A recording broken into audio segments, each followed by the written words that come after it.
What's up internet, Kevin here with TLD bringing you our review of New Super Mario Bros. U exclusively for the Nintendo Wii U. Mario has always been one of Nintendo's strongest first-party titles, and they make it a habit to try and make sure they have one out for every new console shortly after release. After the resounding success of New Super Mario Bros. Back on the Wii in 2009, fusing old-school Mario elements with 4-player co-op, it's no surprise they chose to use that exact same formula as their big launch title for the Wii U. At first glance, there really isn't a huge difference compared to past New Super Mario Bros. Titles, outside of the worlds and level design being new.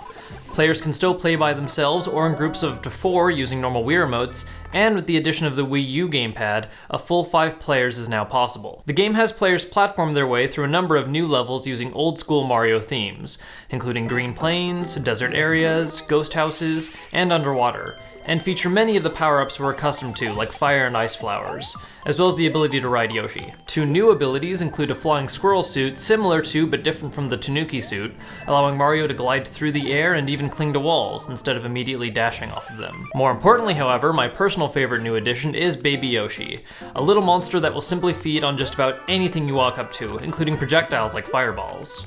These new additions aside, as I said earlier, there really isn't a whole lot of new things here as far as goals go. You're still rushing through levels, collecting big coins to unlock new special levels, beat up Bowser's kids, beat up Bowser himself, get a big happy ending. Same thing we're used to from before. Despite this fact, there is actually one new feature that does give a surprisingly different feel, and is several times more fun than I would have expected, and that's the Wii U gamepad's boost mode. Whoever plays on the gamepad in multiplayer will not have an on-screen presence. However, you do have the ability to stun and push enemies by poking them, as well as create platforms for your allies to make use of. On top of this, if allies utilize your platforms enough, you can activate a special star power mode that more or less breaks the game, giving you the ability to instantly kill enemies or even damaging bosses simply by poking them. While any minor shred of difficulty the game had is gone with the boost mode active, the entire experience as a whole changes, going from a semi-challenging platforming experience to an absolutely hilarious party game. While easy, players with the boost mode feature will find themselves at times having way too much fun with the power at their fingertips,